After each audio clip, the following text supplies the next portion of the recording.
I want you to just for a second picture this. It's the morning of January 17th, 2026. Right. You're in Petropavlovsk Kamchatsky, which is, way out on the far eastern edge of Russia. About as far east as you can get. You wake up, maybe you reach for your phone, check the time, it says 9:00 a.m. But when you walk into your living room, it's pitch black. And we don't mean just overcast day dark. Yeah. We mean midnight in a closet dark. Because your windows aren't just covered with a bit of snow, they are completely and totally buried. And let's be clear, we aren't talking about a basement apartment here, are we? Not at all. We're talking about the second floor, maybe even the third. Your second-story window is now effectively underground. This is the image that really, really stuck with me while we were digging into this event. Just the sheer geometry of it. It's hard to wrap your head around. It is. We're looking at a snowstorm that didn't just disrupt daily life, it fundamentally, physically altered the topography of an entire city. The official numbers are, they're staggering on their own. Right. They're talking about 1.8 meters of accumulation on flat surfaces. And that's nearly 6 feet of snow. 6 feet. Just falling straight down in a very compressed window of time. But that 1.8 meters, that's the conservative measurement, It's almost misleading. How so? Because that's the snow that falls where the wind isn't blowing. And in Kamchatka, the wind is always blowing. It's part of the landscape. So you have to factor in the drifts. When you factor in the drifts, we're seeing snow piled up to the third, sometimes fourth story of residential blocks. It is a complete erasure of the ground level. The world you knew yesterday is just gone. The internet, of course, in its usual way, tried to find a cute name for it. Oh, yeah. They started calling it Snowhobbiton, and you see the drone footage, which is a whole other story we'll get to, and you can kind of see why. It looks like these soft, rounded mounds where buildings used to be. It has this sort of cozy, almost magical appearance from above. But when you actually read the accounts from the ground, from the people living in it, that Snowhobbiton name, it feels almost insulting. It really does. It trivializes what was, for all intents and purposes, a survival crisis. Hobbiton implies comfort, warmth. This was a frozen canyon. The city's infrastructure didn't just pause, it collapsed. It failed completely. You have a city of what, nearly 180,000 people. Roughly. And they suddenly find that their roads, their emergency exits, their entire supply chain has physically ceased to exist under this mountain of snow. And that's just the surface layer. Literally. Exactly. We are going to spend a good amount of time on the human impact because it is absolutely harrowing. But the reason we're doing this deep dive on this specific event, it goes beyond the snow totals. Way beyond. Kamchatka isn't just a remote city. It sits on one of the most volcanically active regions on the entire planet. It's a key part of the Ring of Fire. And that's where the story takes a turn, isn't it? It shifts from being a meteorological disaster to, well, something like a geological thriller. We tend to compartmentalize these sciences. Meteorology is the sky, geology is the ground. They're in separate departments at the university. They're in different chapters in the textbook. But the Earth doesn't care about our textbook chapters. It certainly does not. What we're actually looking at is a single coupled system. The atmosphere and the lithosphere are in constant conversation. And when you drop billions upon billions of tons of frozen water onto a stress-loaded piece of crust, the crust notices. The volcanoes notice. So that's our roadmap for today. First, we're going to deconstruct the whiteout, the timeline, how this catastrophe unfolded day by day. Then we'll look at the atmospheric river mechanics, the why behind it, why so much moisture got pumped into the Arctic. But then we're going to pivot to the heavy science, this idea of external forcing. The big question. How does a snowstorm actually squeeze a volcano? And are we, entering a new era where climate change doesn't just mean weird weather, it might mean more geological instability? It is the feedback loop that keeps geophysicists up at night, a really unsettling one. Let's start with the baseline, though. What is Kamchatka normally like? If you look at travel brochures, it's marketed as this rugged, wild frontier. Untouched wilderness, yeah. It's all about heli-skiing, thermal hot springs, bears, active volcanoes. It's the absolute definition of adventure tourism. A place you go to feel the power of nature. And climatologically, it's usually quite predictable in a harsh way.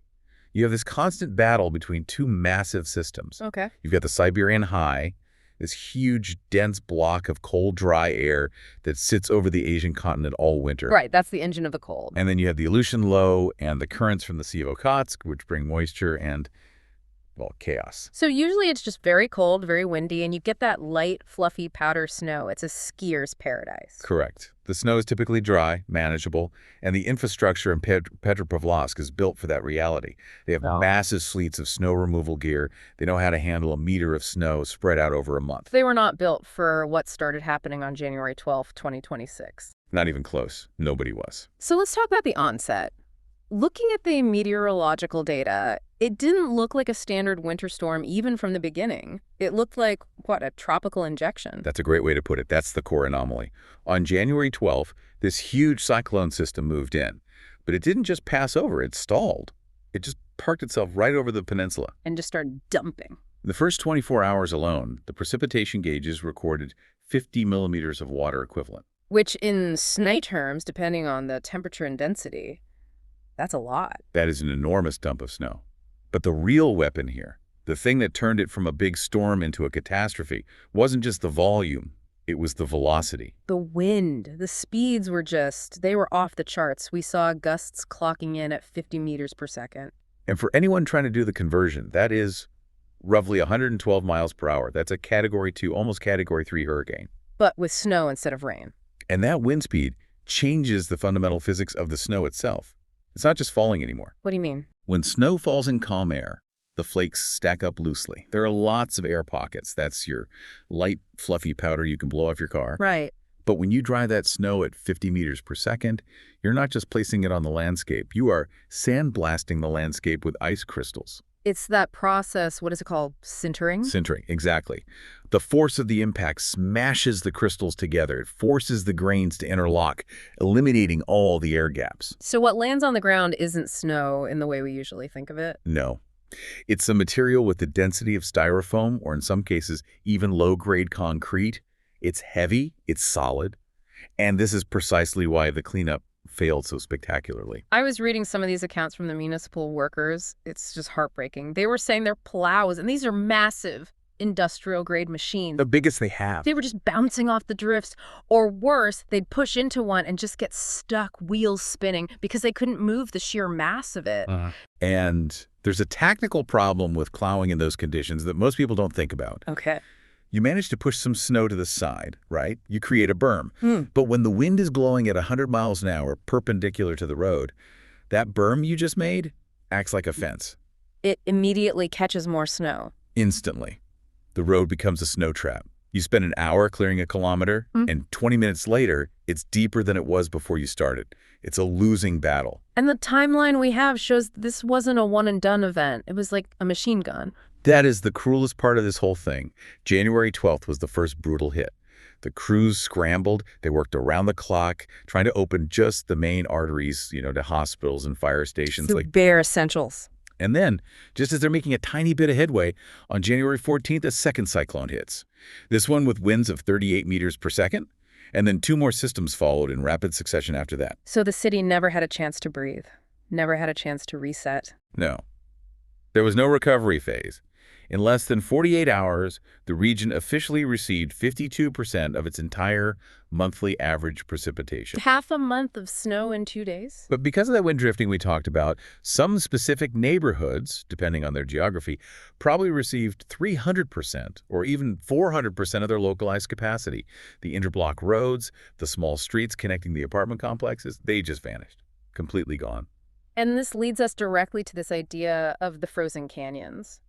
I really want to talk about the human experience here because the photos, the videos, they're just so disorienting. They don't look real. You see these narrow dugout paths with these sheer walls of snow towering 3-4 meters on either side. It changes the psychology of the space you live in.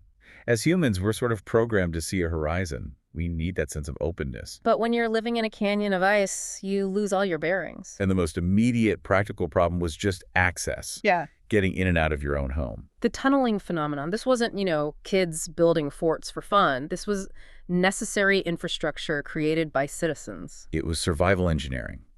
In one district, Tundra Street, the local geography and the building layout were such that the wind-driven snow slammed directly against the building facades. Like a wave hitting a seawall. Exactly. Yeah. It just piled up, sealing the ground floor entrances completely. Wow. We have verified reports of residents being trapped inside their apartment blocks for 3 full days. 3 days. To get food in, or to get someone out for a medical emergency, they had to organize and dig tunnels, sometimes 10, 15 meters long, through the drift just to reach their own front door. Can you imagine the claustrophobia? You're walking through a narrow tunnel of packed snow, knowing there are literally tons of weight just inches above your head. And you do all that just to get to the street, which is also a canyon. There's no relief. And this brings us to a specific danger that emerged from this, one that's particularly tragic. The danger to children. Oh. I can see the temptation, can't you? If I'm 10 years old, this is the greatest thing that has ever happened to me. The entire world is a potential snow fort. It's an absolute paradise. Yeah. Of course, they started digging these extensive, complex tunnel networks, but the emergency services had to issue these frantic, desperate warnings over the radio and any social media they could. Because of the risk of collapse. We talked about the density of the snow, but even dense snow has structural limits, especially as temperatures fluctuate. And these collapses were happening. And a snow collapse is terrifying because it's silent. It's not like a building falling down. It's completely silent and it's instantly suffocating. The snow packs tight around the body, restricting any chest movement. You can't expand your lungs to breathe, even if your head is clear. It's just a lethal environment. But it wasn't just the kids taking risks. The adults were getting desperate, too. We saw these incredible reports of people jumping from second and third story windows. Which, in a normal winter, that's a punchline to a joke. Oh, the snow's so deep, I had to jump out the window. Right. But here people were doing it for real, and they were breaking legs, getting seriously injured. Because of what we could call the hidden landscape. The snow smooths everything out into this one uniform white surface. You think you're jumping into a soft 6-foot-deep pillow of powder. But you're not. In reality, you might be landing directly on top of a buried wrought iron fence, or a concrete bollard, or the roof of your neighbor's completely buried SUV. You were jumping blind into a minefield of hard, unseen obstacles. And the snow itself, as we said, packed by that wind, is hard. Impacting it from a 3-story fall is not a soft landing. We saw reports of spinal injuries, compound fractures. It just speaks to the sheer desperation. People felt so trapped they needed to get out, and they were willing to take that incredible risk. And tragically, we know this event claimed lives directly. There are 2 confirmed deaths that are directly attributable to the storm's effects. And one of them, the story is just. It highlights the relentless, grinding nature of the storm. You're talking about the 60-year-old employee of the City Crisis Management Center? Yeah. I mean, think about this. This is a man whose entire job is to coordinate the rescue and safety of others. He spends a 12-hour shift, maybe longer, managing an unfolding catastrophe. Probably exhausted, running on adrenaline. He finally clocks out, and he goes to the parking lot to try and dig out his own vehicle to get home. Which is an immense physical task. We have to imagine the physical exertion. You're digging out a car in 50-meter-per-second winds, in the freezing cold, moving this heavy, wet, packed snow. And he suffered a cardiac event right there. It's just a tragic irony. He survives managing the crisis for everyone else, only to fall victim to the crisis itself when he's on his own. It's brutal. The second death was caused by something that I, for one, hadn't really considered until reading these reports, this idea of a kill zone perimeter around the buildings. This is a matter of pure thermodynamics, and it's incredibly dangerous. You have these massive accumulations of snow sitting on the roofs of these apartment blocks. Tons and tons of it. And the buildings are heated from the inside. Right. So heat is constantly escaping through the roof, and it melts the very bottom layer of that snowpack. It creates water, which then trickles down and refreezes at the eaves. Forming ice dams. Huge, heavy ice dams. So you have these massive hanging glaciers of ice and compressed snow clinging to the edges of the roofs. And eventually, they let go. Exactly. Gravity takes over.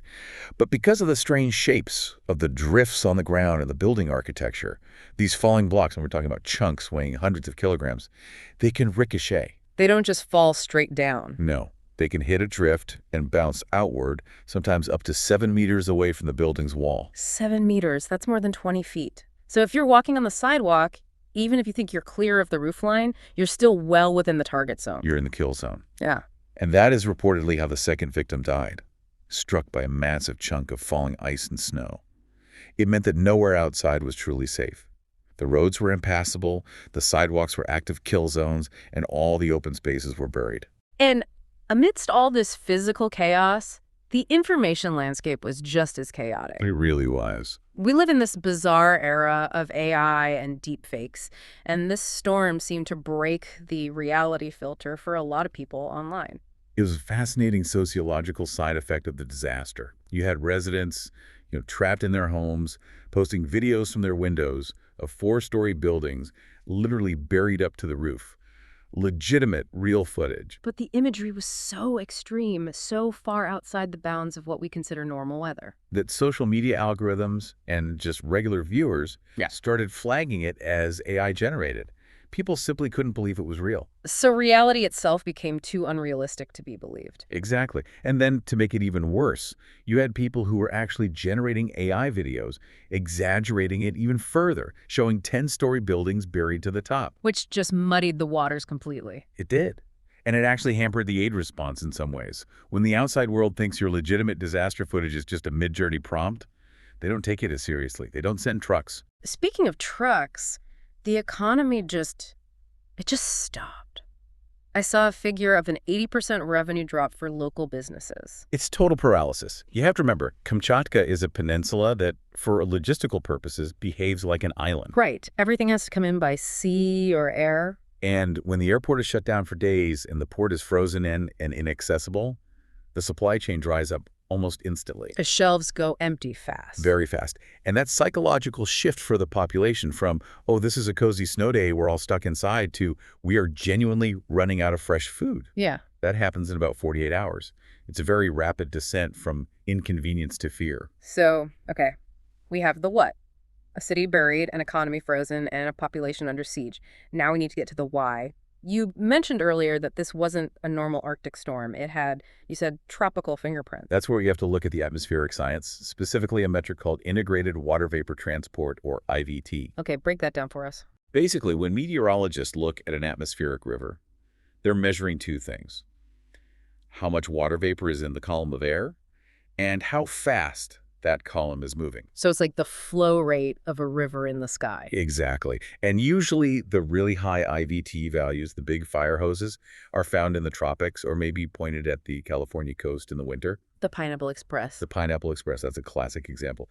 Seeing those kinds of values, that intensity of moisture transport aimed directly at Kamchatka in the dead of winter, is highly, highly anomalous. It's a fire hose of tropical moisture pointing directly at the Arctic. And it collided with that stagnant, sub-zero Arctic air that was already sitting there.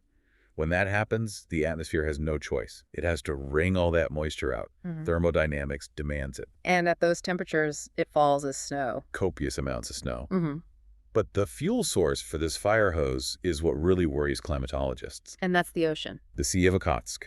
The sea surface temperatures, the SSTs, were significantly above average for that time of year. So the water was warmer than it should have been. Much warmer. Usually, that sea is an ice factory in winter. It chills the air above it. This year, it acted as a heat engine. It was a monster feeding mechanism, as one report called it, just evaporating massive amounts of water into the base of these cyclone systems. Which supercharged them. It gave them an almost unlimited supply of fuel. And this connects to that broader concept we hear about global weirding. This wasn't happening in a vacuum. We saw other extreme events happening at the exact same time, right? Oh, that's right. While Kamchatka was getting buried in snow, a system named Storm Harry was battering the Mediterranean. A completely different part of the world. Thousands of miles away. But driven by similar large-scale patterns, we saw a historic catastrophic rainfall in Tunisia and parts of Italy, especially Sicily. And it's the same basic mechanism. It's the same mechanism. Warmer oceans are pumping more energy and more moisture into the atmosphere. This accelerates the whole hydrological cycle. The simple version is wet places get wetter, dry places get drier, and snowy places get snowier. The extremes get more extreme. And our infrastructure, whether it's the 2,000-year-old drainage systems in Palermo or the modern snowplows in Petropavlovsk. It was all built for the climate of 1990. It was built for a world with predictable patterns. We're fighting a 21st century climate war with 20th century armor. And we're losing. The systems are being overwhelmed. This brings us to the pivot. This is the part of the story that transforms this from, a very dramatic weather report into a geology seminar. The deep dive part of the deep dive. Yes, we've loaded the surface of the Earth with gigatons of snow, so the question becomes, what does the Earth do with all that weight? This is the domain of a field called external forcing. And it's a relatively new way of thinking. For a long, long time, volcanology was a very internal science, meaning we thought volcanoes were driven solely by things from below. Magma supply from the mantle, gas pressure building up, tectonic stress. The surface was just a passive lid on the pot. But the research in the last decade or two is showing that the lid interacts with what's in the pot. The lid is part of the system. The Earth's crust is not a rigid, immovable object. It's elastic. It flexes and responds to stress. And this snowstorm is a massive stressor. Let's just try to visualize the mass involved. 1.8 meters of dense, compacted snow, not just over the city, but across the entire volcanic arc of the peninsula. We're talking about billions of tons of extra mass suddenly applied to the crust in a matter of days. So mechanically, what does that actually do to something like a magma chamber buried a few kilometers down? There are three main mechanisms at play here, and they can interact in complex ways. The first one is the most straightforward. It's called loading, or direct compression. You're just squeezing the balloon. Exactly. You're increasing the lithostatic pressure, the weight of the rock, and snow pressing down. In the short term, this can actually inhibit an eruption. How? That seems counterintuitive. You're essentially clamping the faults shut. Yeah. You're increasing the force required for magma to fracture the rock and push its way to the surface. It's like putting a very heavy book on a spring-loaded trapdoor. It makes it harder to open. So the storm might actually silence the volcanoes for a little while. Temporarily is the key word there, because that leads directly to the second mechanism, unloading. The rebound. The rebound. Winter eventually ends. Or, in a warming world, a big, warm rain event comes through and melts the entire snowpack very rapidly. And all that weight that was clamping things down suddenly disappears. The weight lifts. The crust, being elastic, rebounds upwards. Wow. And this creates a huge decompression effect. Now, if you have a magma chamber that's sitting at a critical point, What do you mean by critical? where the rock is hot enough to melt, but it's being kept in a solid or semi-solid state by the immense pressure it's under. Okay. When you suddenly drop that overlying pressure, you can trigger what's called decompression melting. The solid rock turns to liquid magma. And any dissolved gases in that magma, like water or CO2, suddenly come out of solution. They form bubbles, which expand rapidly. The whole system destabilizes. We see a very strong statistical correlation between historical deglaciation events and spikes in global eruption rates. So the end of the Ice Age was a busy time for volcanoes. A very busy time. But for Kamchatka, right now in the middle of this crisis, the third mechanism is the most immediate and concerning one, and that is the pore pressure trigger. This is where the water itself, not just its weight, gets involved. Yes. This is the hydromechanical effect. The snow doesn't just sit on the surface like a block of concrete. The bottom layer is constantly being melted by the residual heat from the ground, or rain falls on it later. And that water has to go somewhere. That water infiltrates the rock. It diffuses down through all the tiny fractures, the faults, the porous volcanic rock that makes up the peninsula. How fast does that happen? I mean, rock seems pretty solid to me. It depends on the diffusivity of the crust in that specific area, but it can be surprisingly fast. The pressure pulse from the surface water can travel downwards over days, weeks, or months. But the effect it has is profound. Okay. We have a concept in geomechanics called effective stress. The formula is roughly a face. The effective stress on a fault is equal to the normal stress, the force pushing it together, minus the pore fluid pressure. All right, let's unpack that math. What does that mean in plain English? Okay, think of a fault line, like two rough concrete blocks being pressed together. The friction between them is what holds them in place and stops them from sliding. That's the normal stress. Clamping force. The clamping force. Now imagine you inject high-pressure water between those two blocks right into the rough surfaces. The water physically pushes back against the rock on both sides. It counteracts the clamping force. It lubricates the fault. It essentially lubricates it. It dramatically lowers the failure threshold. Suddenly, a level of tectonic stress that was perfectly safe yesterday is now enough to cause an earthquake today. Or it allows a dike, which is a vertical sheet of magma, to wedge its way upward much more easily because the rock is literally easier to split apart when it's full of high-pressure water. And we aren't just theorizing about this. We have seen this in action in Kamchatka before, right? At Klyuchevskoye Volcano. Klyuchevskoye is the perfect natural laboratory for this process. It's one of Kamchatka's most active and well-monitored giants. And specific research there has drawn a direct statistical link between the seasonal snow load, the spring melt, and the volcano seismicity. So when the snow melts, the volcano gets noisy. When the meltwater infiltrates the edifice and the pore pressure spikes, the number of small earthquakes inside the volcano goes way up. The likelihood of an eruption increases. The system is being primed by the weather. I remember the Kilauea example from 2018 in Hawaii being a massive wake-up call for the entire volcanology community. It was a true paradigm shift. Yeah. That huge eruption in the Lower East Rift Zone, the one that destroyed hundreds of homes in Leilani Estates. Yeah. A major study after the fact showed that the eruption was preceded by months and months of unprecedented extreme rainfall. It wasn't just magma from below. The study convincingly argued that all that rain infiltrated the deep rift zone, dramatically increased the pore pressure, and caused the mechanical failure of the rock that was essentially holding the magma back. So the magma was there, it was ready to go, but it was the rain that kicked the door open. Precisely. And that brings us to this crucial concept of a system being in a critical state. The weather doesn't create the magma. You can rain on an extinct volcano for 1,000,000 years and nothing is going to happen. Right, the potential has to be there first. But if a volcanic system is already critical, if it's pressurized, if it's loaded with fresh magma, if it's already near the point of failure, then the external forcing from a massive weather event can be the nudge. It's the straw that breaks the camel's back. And Kamchatka is basically a landscape full of critical systems. You've got Abachinsky, Mutnovsky, Gorley. They are all restless, active volcanoes right next to the city. They are all active breathing systems. So when we look at this new feedback loop, climate affecting volcanoes, we have to consider the hazards that go beyond just a straightforward eruption. Right. It's not just about lava flows. The snow itself becomes a secondary weapon. Absolutely. Think about the physics of a lahar, a volcanic mudflow. You now have 1.8 meters of dense, waterlogged snow sitting on the steep 30-degree slopes of a volcano like Abachinsky, which looms right over the city. Okay. Now, if that volcano emits even a small amount of thermal energy, a minor ash vent opens, or there's just a significant ground warming event, that snow doesn't just melt slowly. It flash melts. It turns into a wall of water and mud almost instantly, a lahar. It can mobilize millions of cubic meters of rock, ash, and water in a matter of minutes. And it flows down valleys like wet concrete at 60 miles per hour. So a small volcanic event that normally wouldn't even threaten anyone becomes a catastrophic flood specifically because of the pre-existing weather conditions. You've weaponized the snowpack. There was also mention of hydrothermal explosions. You called it the pressure cooker effect. Yes, and this is a major risk for some of the tourist areas, like the famous Valley of Geysers.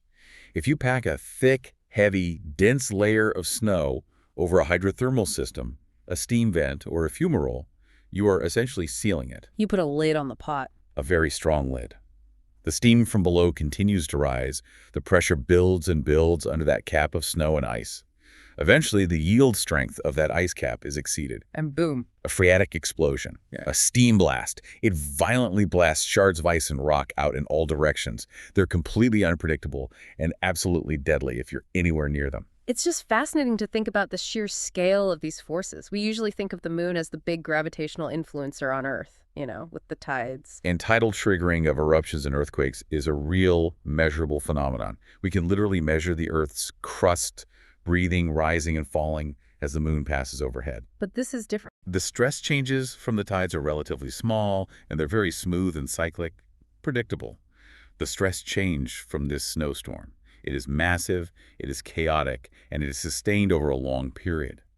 In terms of kilopascals of pressure exerted on a magma chamber, this one storm event dwarfs the daily tidal influence. So it's a body slam compared to the moon's gentle, rhythmic tug. That's a perfect analogy. Yeah. And a place like Kamchatka gets the double whammy. It gets the ocean tidal loading because it's a peninsula surrounded by water, and now it has this extreme atmospheric loading piled on top.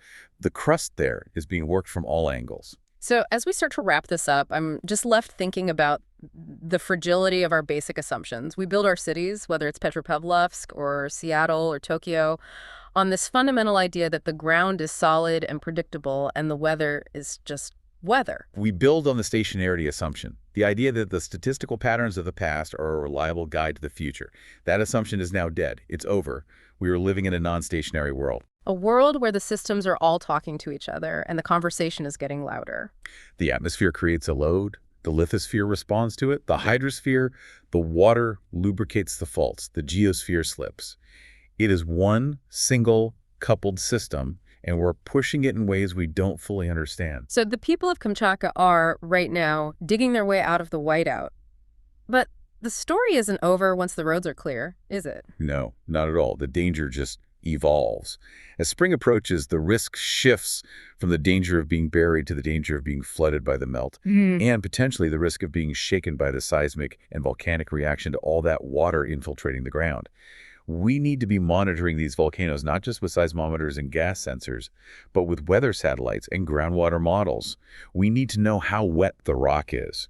It really reframes the entire conversation around climate change. It's not just about warmer summers or rising sea levels. It's about a physically more volatile Earth under our feet. It is about the physical integrity of the planet's surface and the very sobering question of whether the civilization we built is actually designed to withstand that kind of new volatility. A sobering thought, but a necessary one. We will definitely be watching the data coming out of Kamchatka very closely in the coming months. Indeed. It's going to be a critical, if unfortunate, case study for the entire field of geophysics. So here's the final thought I want to leave you with. We build our civilization on this assumption that the ground is solid and the sky is separate. But in an era of extreme climate volatility, we have to start asking, are we prepared for the moment when the sky pushes down so hard that the Earth finally decides to push back?